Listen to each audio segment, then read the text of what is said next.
Hoje, então, a gente vai falar um pouquinho da água, que é um elemento essencial à vida, tá? Então, vamos começar, então, falando três características bastante importantes da água, tá? A água, então, ela precisa ser, ó, insípida, ela precisa ser inodora e ela precisa ser incolor. O que vem a ser essas três palavrinhas, então, tá bom? Bom, insípida é porque ela não pode ter sabor. Então, ela tem que ser sem sabor. Inodora, porque ela não pode ter cheiro. A gente não pode consumir uma água que tenha cheiro. Então, ela tem que ser sem cheiro, tá? E incolor, ela tem que ser transparente. Ela não pode ter cor. Sem cor. Então, essas são as três características iniciais que a gente já começa falando da água, tá? Então, quanto às propriedades químicas dela, primeiro, ela tem que ser insípida, ela tem que ser inodora e ela tem que ser incolor. Bom, pra gente continuar, então, vamos falar um pouquinho da composição química dessa água. Olha que legal. A água, vocês conhecem, ela sempre traz pra vocês uma fórmula que vocês costumam dizer que é assim, ó.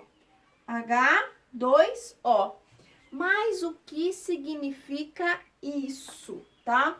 Significa que você tenha aqui um átomo de oxigênio ligado a dois átomos de hidrogênio. Então, quando a gente fala da molécula de água, a molécula de água ela é composta por um átomo de oxigênio ligado a dois átomos de hidrogênio. Essa, então, é a composição química da água, representada pela fórmula H2O. Então, a composição química da água ela foi descoberta no século XVIII por meio de um processo de separação de seus componentes chamados eletrólise, tá? Naquela época, alguns cientistas estudavam a eletricidade e realizaram experimentos que consistiam em passar uma corrente elétrica pela água coletada em lagoas e em riachos. E durante a passagem dessa corrente elétrica, eles perceberam a formação de pequenas bolhas dentro do líquido. Esse experimento foi ampliado por outros cientistas que montaram um circuito elétrico com uma solução entre água e sais, coletando bolhas e gases que formavam em tubos de ensaio ligados ao circuito elétrico. O tubo ligado às cargas positivas e o outro ligado às cargas negativas. Por isso que é um circuito elétrico, tá? E nesse experimento eles perceberam que o volume de gás liberado em um dos tubos do ensaio era o dobro do gás liberado no outro tubo de ensaio. Olha o esqueminha que eles montaram. Então, aqui, ó, vocês têm aqui o esquema, dois tubinhos, tá? Com um polo positivo, um polo negativo e uma fonte de energia. Então, era necessário ainda descobrir a natureza desses gases. E, para isso, o que eles fizeram, tá? Eles foram feitos outros testes. Desses testes consistia em colocar uma chama de uma vela próxima dos dois tubos, tá bom? No tubo com maior volume de gás, a chama provocou uma pequena explosão, indicando que existia gás hidrogênio, que é altamente inflamável, que é um combustível, tá? E no outro, notou-se que o aviamento da chama, mostrando que ali havia o gás oxigênio, que é um comburente, tá?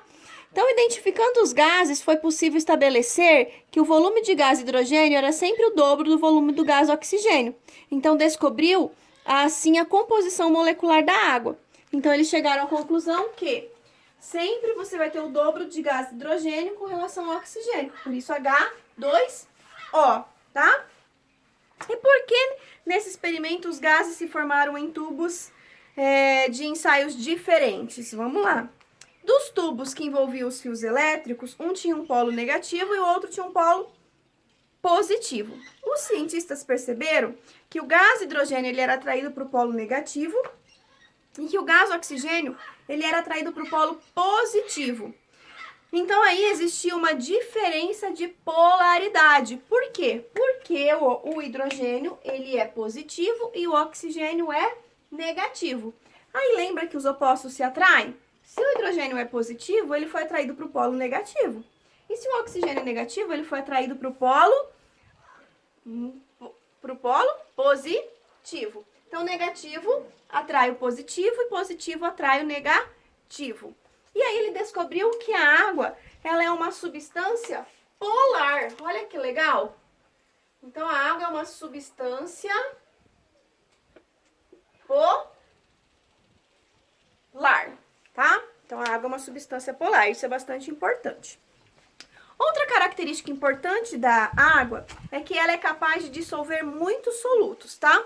Portanto, ela é considerada um solvente quase que universal. Em relação à solubilidade, a água dissolve, a gente fala que ela é hidrossolúvel, solutos hidrossolúveis, são aqueles que são capazes de se dissolver na água. Por exemplo, o vinagre, que é o ácido acético, ele se dissolve na água. O sal se dissolve na água. A água sanitária se dissolve na água, tá? Então, aí a gente tem solutos que são hidrossolúveis. Para obter uma água sem outra substância dissolvida nela, é realizado um processo chamado de destilação. O que é esse processo de destilação?